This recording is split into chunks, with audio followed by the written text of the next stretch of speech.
Baik, di sini saya akan menjelaskan mengenai mobilitas modal tidak sempurna.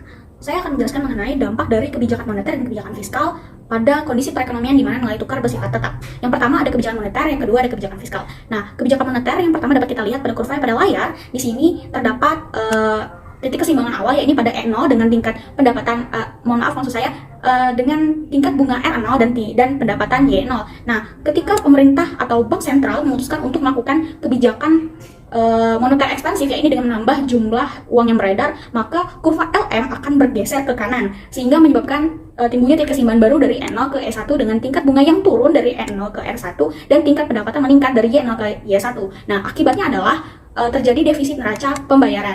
Namun dampaknya berbeda lagi pada kebijakan fiskal. Jadi jika pemerintah memutuskan untuk melakukan kebijakan fiskal ekspansif, maka pemerintah akan meningkatkan pengeluarannya, yakni dampaknya berbeda ya. Jadi kalau pada kebijakan moneter yang bergeser ke kanan itu adalah kurva LM, maka untuk kebijakan fiskal yang bergeser ke kanan itu adalah kurva IS. Kurva IS akan bergeser ke kanan sehingga titik keseimbangan awal yang awalnya berada pada E0 dengan tingkat bunga R0 dan tingkat pendapatannya 0 akan bergeser ke kanan menjadi terjadi peningkatan tingkat bunga dari R0 ke R1 dan tingkat pendapatan juga meningkat dari Y0 ke Y1.